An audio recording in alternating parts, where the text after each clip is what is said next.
Yes, Kenya. Tamu sana, yes, tamu sana. William Ruto made some remarks on Francis Atwoli, remarks that are really generating a lot of political heat and debate.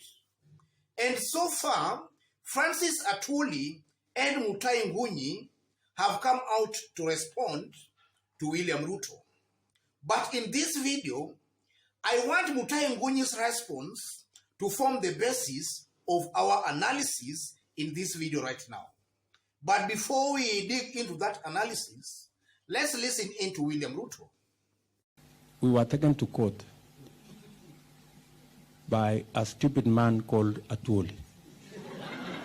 I have no regret to say he's a stupid man, because he is. He's a very foolish person. Yes, that's William Ruto for you, a deputy president.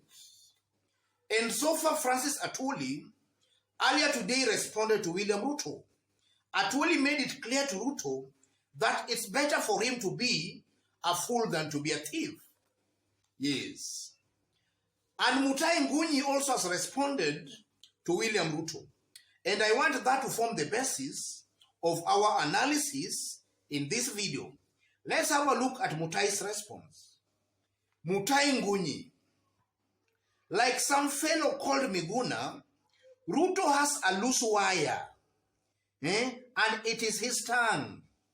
He will say something stupid one of these days and lose gamer. Did he call Atwoli stupid and foolish? Or is this a doctored video? Yes, and Mutahi Ngunyi has actually attached that video of William Ruto, that video we have just watched. Yes, and what Mutahi Ngunyi is saying here is largely what I've been saying in this YouTube channel. But some of William Ruto's supporters have been playing a blind eye. It's indeed true that William Ruto has been coming out as a politician with a loose tongue. And his loose tongue is working against him in three ways, which I'm going to explain here in details. William Ruto's loose tongue is exposing him as a double speaker. He is saying one thing today, tomorrow he's saying completely a different thing. I don't know whether he always listens to himself before actually talks. Because listening to William Ruto talking today, tomorrow he will be saying the exact opposite of what he was saying yesterday, or rather today. And a clear example of that, some months back, William Ruto actually shocked the whole nation when he said that he will not mind, even if Oburu Odinga will be made the IEBC chair. And then just some few days ago, he was crying in the United States of America that there are plans to rig this year's presidential election. For those who might have not watched that video, listening to William Ruto some months ago. Hata wakitaka waweke Oburu Odinga awe chairman wa IEBC. Mimi sina shida. Mimi sina problem. Kwa sababu mimi najua hawawezi kuamua, wananchi ndio wataamua. Ama mnasemaje? Tuko pamoja? Yes, that's the double speak I'm talking about. Another clear example of a double speak by William Ruto as a result of his loose tongue. Some months ago, when the relationship between Uhuru and Ruto was still cordial, William Ruto was on record castigating universities that produces graduates that ends up selling or rather roasting maize. And William Ruto was calling upon such universities not to be given funds. And today, William Ruto is saying, kazi ni kazi. That's a clear example of a doublespeak. Listen into this again.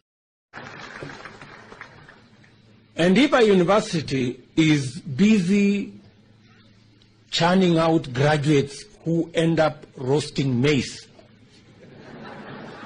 then they don't deserve public resources. Yes, I mean, a university should be ashamed that their graduate is roasting maize by the roadside. And if they are not, then there is something wrong. The third example of Ruto's doublespeak, he has been accusing his political opponents of sitting down at some hotel, or rather in some hotels, sharing power. That's exactly what William Ruto and his team of Musalia Mudavadi, Moses Masika Wetangula are actually doing. They are sharing power between themselves. So you can just see that as a result of William Ruto's loose tongue. His loose tongue is exposing his doublespeak. He actually talks without looking at the bigger picture. And then William Ruto's loose tongue also exposes him as arrogant and emotional. He does not tolerate or condone divergent opinions or other views. From that short clip we've just watched of Ruto when we were starting, you can see he's calling Francis Atwoli stupid and foolish. And from his body language, William Ruto is worked up. He is very angry.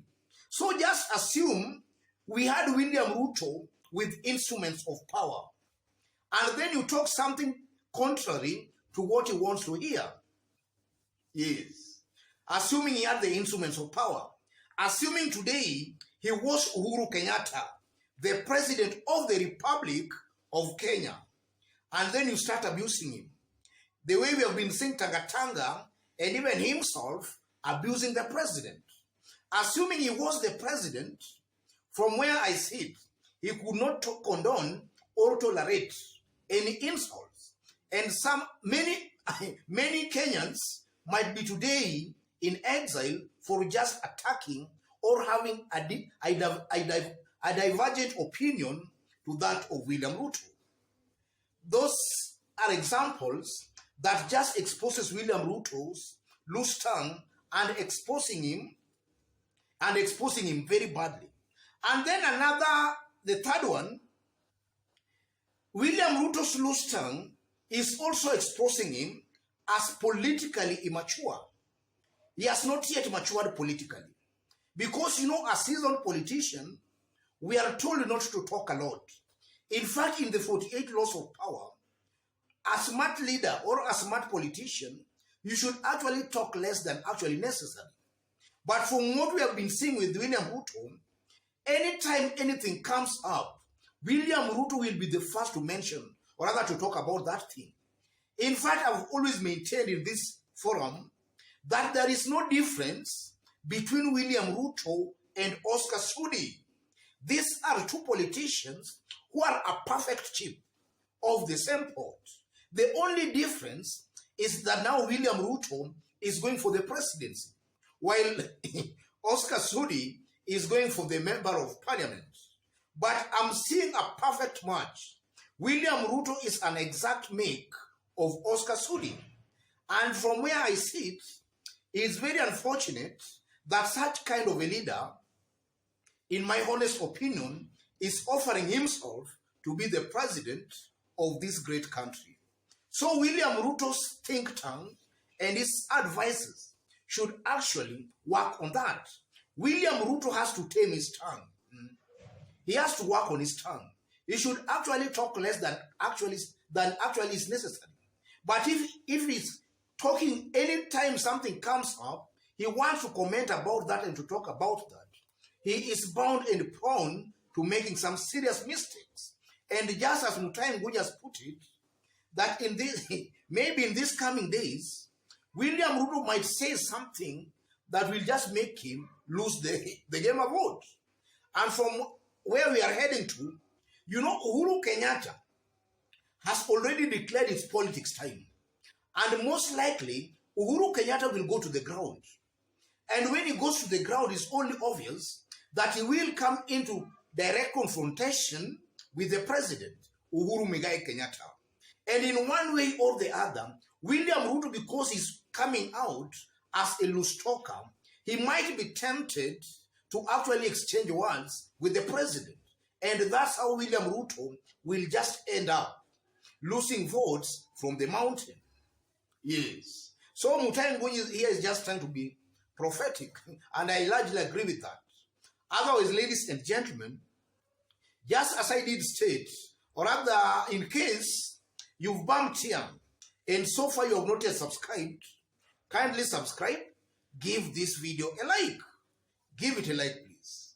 And to any other person watching us outside Kenya for the very first time, and so far you have not yet subscribed, kindly subscribe, give this video a like. Yes. And to our fans, our subscribers here, I'm very much humbled, very grateful for the kind of support you are giving me here. God bless you. God bless Kenya. Tamu sana, tamu sana, tamu sana.